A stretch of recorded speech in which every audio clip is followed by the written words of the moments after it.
Mathimugam prime நேயர்களுக்கு வணக்கம். விஜய் அவர்களுக்கு அறிவு இருக்கா இல்லையா? ஏன் இப்படி பொய்யா பேசிக்கிட்டு இருக்காரு? பொய்யான வாக்குறுதிகளை கொடுத்துட்டு இருக்காரு. வன்மத்தை கக்கிற விதமா ஏன் இப்படி பேசிக்கிட்டு இருக்கிறாரு? இப்படி பல கேள்விகள் பொதுவெளியில இருக்கதான் செய்யுது. தஞ்சாவூர் மாவட்டத்துல மக்களை சந்திக்கிறேன் அப்படின்ற ஒரு நிகழ்ச்சியில போய் பேசிக்கிட்டு பொய்யான வாக்குறுதிகளை கொடுத்துட்டு விஜய் ஏன்பா இப்படி கீழ்த்தரமா பேசுறாரு? அவங்க தற்குறி கூட்டம் தான் இப்படி பேசுதுன்னா விஜய் இப்படி பேசலாமா அப்படின்னு பலரும் கேள்விகள் கேட்டுட்டு இருக்காங்க. நமக்கும் அந்த கேள்விகள் இருக்கதான் செய்யுது. வாக்குறுதிகள் கொடுக்குறீங்களே, அத ஆணித்தனமா அழுத்தமா கொடுக்குறீங்களா அப்படின்னா கொடுக்கவே இல்லை. இன்னும் சொல்ல போனா திமுக அரசு கட்டமைத்து வைத்திருந்த எல்லா வேலைகளையும் கூடுதலா நான் பண்ணுவேன் அப்படின்னு சொல்லிக்கிட்டு வர விஜய் ஏன் திமுக இந்த மாதிரி ஒரு கட்டமைப்புகளை செஞ்சிருக்கு, அதுக்கு வாழ்த்து கூற விஜய்க்கு மனதில்லையா அப்படின்னு கேட்க வேண்டியதா இருக்குது. விவசாயிகளா இருக்கட்டும், நெசவாளர்களா இருக்கட்டும், மீனவர்களா இருக்கட்டும், இனி பல பேருக்கு திமுக அரசு பல திட்டங்களை செயல்படுத்தி அவங்களுடைய வாழ்வாதாரத்தை உயர்த்தி வச்சிருக்கு. ஆனா விஜய் அவர்கள் இதோட கூடுதலா நான் செய்யறேன் அப்படின்னு சொல்றாரு. அதுவும் அழுத்தமா செய்வேன் அப்படின்னு சொல்றாரா? கிடையவே கிடையாது. நான் ஆட்சிக்கு வந்துட்டா இதே விவசாயிகளுக்கும் நெசவாளர்களுக்கும் மீனவர்களுக்கும் தேவையான அனைத்து திட்டங்களையும் ஆராய்ந்து அலசி பார்த்து கூடுமானால் செய்வேன் அப்படின்னு சொல்றாரு. அழுத்தம் திருத்தமா சொல்ல மாட்டேங்கிறாரு. வாக்குறுதிகளை கூட போற போக்குல சந்தேகமா தான் சொல்றாரு கண்டி அதை செய்து முடிக்கிறேன் கொடுக்கிறேன் அப்படின்னு சொல்லவே இல்லை. இன்னும் சொல்ல போனா திமுகவும் அதிமுகவும் இலவசங்களை கொடுத்து மக்களை இழிவுபடுத்துறாங்க இப்படின்னு விஜய் முதற்கொண்டு அருண்ராஜ் பல பேர் என்ன பண்ணாங்க, பொது வெளியில பேசிட்டாங்க. நாங்கெல்லாம் ஆட்சிக்கு வந்தா இலவசங்கள் எல்லாம் கொடுக்க மாட்டோம், மக்களுடைய வாழ்வாதாரத்தை ஏத்துவோம், கல்வித்தனத்தை ஏத்துவோம், இளைஞருடைய எதிர்காலத்தை நோக்கி நாங்க செயல்படுவோம் இப்படி சொல்லிக்கிட்டு இருந்தாங்க. ஆனா கடைசியில விஜய் என்னத்தை கொடுத்து கிழிச்சிருக்கிறாரு? இலவசங்களை தானே கொடுத்திருக்கிறாரு. இலவசங்களை கொடுக்க மாட்டேன், மக்களை நான் மேம்படுத்துவேன் அப்படின்னு சொன்ன விஜய் திமுகவும் அதிமுகவும் இலவசங்களை கொடுத்து மக்களை ஏமாத்துறாங்க, மக்களை இழிவுபடுத்துறாங்கன்னா விஜய் இலவசங்களை கொடுத்து என்ன பண்றாரு? இழிவுபடுத்தலையா? இதெல்லாம் கேள்வி கேட்டா தாவேக்காவினர்கிட்ட பதில் கிடையாது. இது போக அவர் இன்னொன்னு சொல்றாரு, நான் ஆட்சிக்கு வந்துட்டா இப்ப இருக்கிற திமுக அரசு மாதிரி பாஜக கூட கள்ள கூட்டணி வச்சுக்க மாட்டேன், நான் ஆட்சிக்கு வந்துட்டா ஒன்றிய பாஜக அரச எதிர்த்து நிப்பேன், கேள்விகள் கேட்பேன், எனக்கு மறைமுகமாகவோ நேரடியாகவோ நெருக்கத்தை கொடுத்தா நான் என்ன பண்ணுவேன், எதிர்த்து நிப்பேன் அப்படின்னு சொல்றாரு.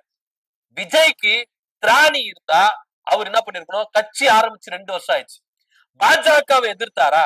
எவ்வளவு பாஜக இவருக்கு நெருக்கடி கொடுத்திருக்காரு. சிபிஐ வழக்குல கொடுத்திருக்கிறாங்க, பாஜக சிபிஐ வழக்குல நெருக்கடி கொடுத்திருக்கிறாங்க, அழுத்தம் கொடுத்திருக்கிறாங்க. இத நான் சொல்லல, அருண்ராஜ் அவர்களே சொல்லியிருக்கிறாரு, பாஜக மூலமா எங்களுக்கு அழுத்தம் வருகிறது சொன்னவர் அருண்ராஜ் அவர்கள், தாவேக்கால இருக்கிற அருண்ராஜ் அவர்கள். அப்ப சிபிஐ எதிர்த்து நீங்க என்ன கேள்வி கேட்டீங்க, பாஜகவை எதிர்த்து என்ன கேள்வி கேட்டீங்க? கேட்க தோணுமா தோணாதா? இது மட்டும் இல்லாம சென்சார் போர்டு, ஒன்றிய அரசுக்கு கீழே வருகிற சென்சார் போர்ட ஜனநாயகன் படம் ரிலீஸ் பண்ண விடல. அதை எதிர்த்து என்ன கேட்டாரு, திமுக சதி செய்து. இதுக்கும் திமுகவுக்கு என்ன சார் சம்பந்தம்? எதுக்கத்தால திமுக திமுக திமுகனா அப்ப பாஜகவை எதிர்த்து நீங்க எப்ப அரசியல் செய்ய போறீங்க? பாஜகவை எதிர்த்து எப்ப கேள்வி கேட்க போறீங்க? நான் ஆட்சிக்கு வந்துட்டா கேள்வி கேட்பேனா? மக்களுடைய உரிமைகளுக்காகவோ மக்களுக்கு எதிராக செயல் திட்டங்களை பாஜக கொண்டு வருது அதுக்கு எதிராகவோ இல்ல மக்கள் தமிழ்நாட்டுடைய வளர்ச்சிக்கு எதிராக பாஜக செயல்படுது, இதுக்கெல்லாம் சேர்த்து விஜய் அவர்கள் எத்தனை தடவை குரல் கொடுத்திருக்கிறாரு, எத்தனை தடவை போராட்டங்கள் கண்டன ஆர்ப்பாட்டங்கள் மேற்கொண்டு சிறைச்சாலைக்கு சென்றிருக்கிறாரு, எத்தனை வழக்குகளை வழங்கி இருக்கிறாரு? ஒண்ணுமே கிடையாது. விஜய் அவர்கள் மக்களுக்காக ஒண்ணுமே செய்யல, மக்களுக்காக நிக்கவே இல்லை. பாஜகவை பார்த்து விஜய் அவர்கள் பயப்படுகிறார், பாஜக சொற்படிதான் விஜய் செய்கிறார், பாஜகவின் புல்புலத்துலதான் விஜய் செயல்படுகிறார் அப்படின்னு வெட்ட வெளிச்சமா தெரிஞ்சிச்சு. இன்னைக்கு விஜய் நம்புறதுக்கு யாரும் தயாரா இல்லவே இல்லை சார். ஏன்னா இவர் கட்சி ஆரம்பிக்கும் போது மக்கள் மத்தியில ஒரு செல்வாக்கு இருந்தது, அது நிச்சயமா வரவேற்கத்தக்கது, அது உண்மையை ஒத்துக்கிட்டு தான் ஆகணும். விஜய் ஏதோ புதுசா செய்ய போறாருப்பா, எப்ப நாங்க திமுகவே பார்த்துட்டோம், அதிமுகவும் பார்த்துட்டோம், காங்கிரஸையும் பார்த்துட்டோம், விஜய் ஒரு வாட்டி நாங்க பார்க்க கூடாதா? அவர் என்னதான் செய்ய போறாரு? தமிழ்நாட்டை அடுத்திக்கு நிலாவில கொண்டு போய் வச்சிட மாட்டாரா? வேற்று கிரகத்துல போய் கொண்டு வச்சிட மாட்டாரா? இப்படி மக்கள் எதிர்பார்த்தாங்க. ஆனா விஜயோடைய சுயரூபம் மக்களுக்கு தெல்ல தெளிவா போக போக தெரிய ஆரம்பிச்சிச்சு. இன்னைக்கு விஜய்க்கு மக்கள் இடத்துல செல்வாக்கே இல்ல. நீங்க என்ன நினைக்கிறீங்க, விஜய்க்கு வருகிற கூட்டம் எல்லாம் மக்கள் கூட்டம் நினைக்கிறீங்களா? நிச்சயமே கிடையாது. ரசிகர்கள் கூட்டமும் நிர்வாகிகளும் தான். பொதுமக்கள் கிழிக்கிறாங்க. இன்னைக்கு பொதுவெளியில விஜய பத்தியோ தாவேக்கா கட்சி பத்தியோ சாமானிய மக்கள் கிட்ட கேட்டு பாருங்களேன், தெள்ள தெளிவா என்ன பண்றாங்க, புட்டு புட்டு வைக்கிறாங்க. விஜய் யாரு, விஜய் கட்சியில இருக்கிறவங்க யாரு, விஜய் கட்சி என்னென்ன செஞ்சுட்டு இருக்கு, பெண்களை எப்படி எல்லாம் இழிவா பேசிட்டு இருக்கு, விஜயையோ இல்ல கட்சியை எதிர்த்து யாரும் குரல் கொடுத்தா சோசியல் மீடியாக்கள் அவங்களை எந்த அளவுக்கு தரங்கட்டு விமர்சிக்கிறாங்க அப்படின்னு பொதுமக்கள் புரிஞ்சு வச்சுட்டு இருக்காங்க. இன்னைக்கு விஜய் அவர்கள் மக்கள் மத்தியில் செல்வாக்கு மிக்கவராகவோ பெருந்தலைவராக இல்லவே இல்ல.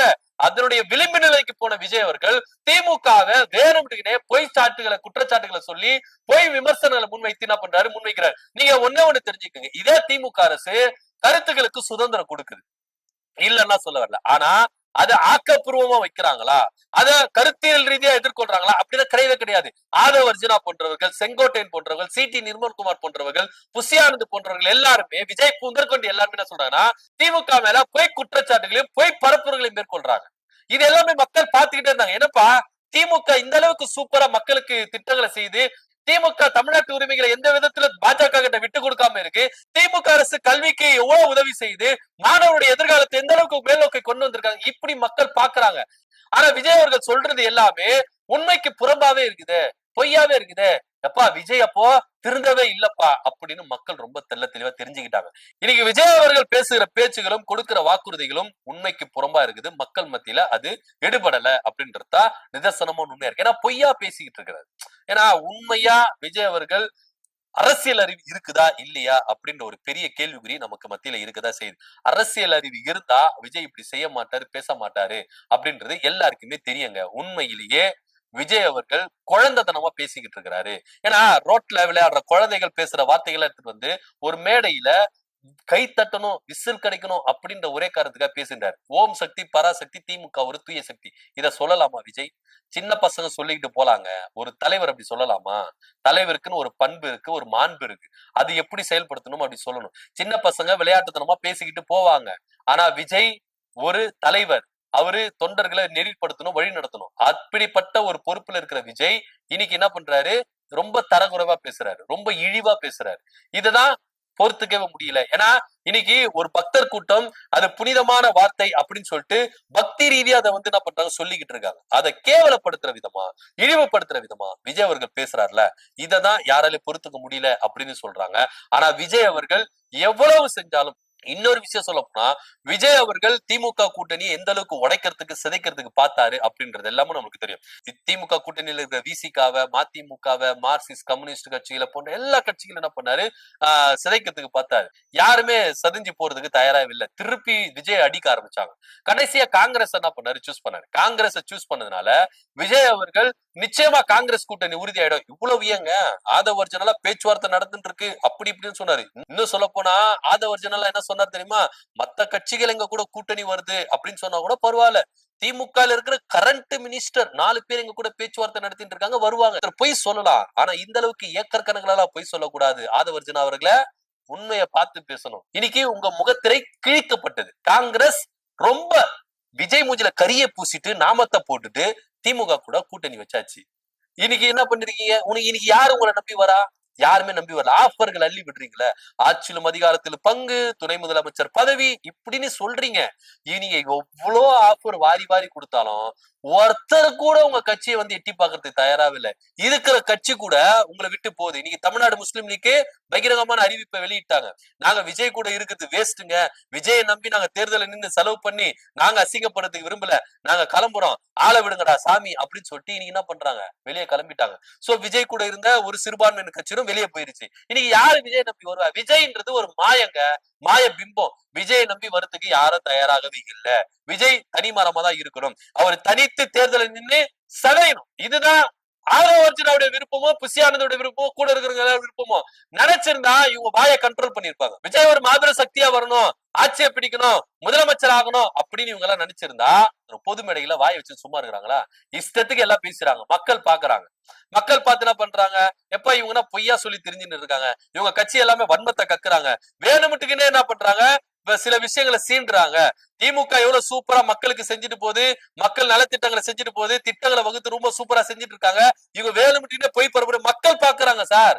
நீங்க ஒரு சில தற்கொலை கூட்டத்தை வச்சுக்கிட்டு அவங்க சொல்றதா வேத வாக்கு, அவங்க பண்றதா ஓட்டு, அப்படியெல்லாம் கிடையாது. இன்னைக்கு விஜய்க்கு ஓட்டு பெர்சன்டேஜ் கிடைக்காது. 8% கீழே தான் விஜய் அவர்கள் ஓட்டு வாங்குவாரு. இன்னும் சொல்ல போனா நோட்டாவுக்கும் விஜய்க்கும் தான் போட்டியே. இங்க டிஎம்கேக்கும் டிவிகேக்கும் போட்டி கிடையாது. வெற்று சவாலா என்ன பண்ணலாம், விஜய் அவர்கள் சொல்லிக்கலாம். ஆனா களத்துல உண்மையிலே நோட்டாவுக்கும் விஜய்க்கும் தான் போட்டியே. அதுல எந்தவித மாற்று கருத்தும் இல்ல. இது நிதர்சனமான உண்மை. இதை விஜய் அவர்கள் தெரிந்து கொள்ளணும். உங்களுக்கு ஆப்பு வைக்கிறது மக்கள் கிடையாது, கூட இருக்கிறவங்களே உங்களுக்கு என்ன பண்ணுவாங்க, ஆப்பு வைப்பாங்க அப்படின்றதுல எந்த மாற்று கருத்து இல்ல. இன்னைக்கு இளைஞர் சமுதாயம் எதை நோக்கி போறது? விஜய் இளைஞர் சமுதாயத்தை எங்க கொண்டு போய் விடுறாரு? இன்னைக்கு ஒரு பெண் என்ன சொல்றாங்க, பல பேர் என்ன பண்றாங்க, ஒருத்தர் 4 பேர் 2 பேர் வச்சுட்டு போறாங்க. எங்க பணம் இருக்குது, எங்க தலைவர் வச்சுட்டு போவாரு, என்ன இப்படி பேசுறாங்க? இளைஞர் சமுதாயத்தை விஜய் எந்த அளவுக்கு வளர்த்து விட்டு இருக்கிறார் பாருங்க. இன்னைக்கு ஒரு பெண் சொல்றாங்க, தங்கச்சியா இருந்துட்டு போறான், பொண்டாட்டியா கூட எடுத்துட்டு போறாங்க, உங்களுக்கு என்ன? இப்படிதான் என்ன பண்றாங்க, வழி நடத்திட்டு வராங்க. அது மாத்திரம் இல்லாம தஞ்சை கூட்டத்துல சாம்பி கூட்டம் மாதிரி என்ன பண்ணாங்க, அவ்வளவு வெறித்தனமா இருக்கிறாங்க. இது எல்லாத்துக்கும் விஜய் மட்டும்தான் காரணம். அதுல எந்த வித மாற்று கருத்து இல்ல. அது போக ஒரு அப்பா தன்னுடைய பையன் ஆக்சிடென்ட்ல செதஞ்சு போயிட்டு இருக்கான். இது மட்டும் இல்லாம விபத்துல அந்த பையன் ரொம்ப சீரியஸ் கண்டிஷன்ல இருக்கான். அவங்க அப்பா மனசு அடைஞ்சு பேசுறாரு.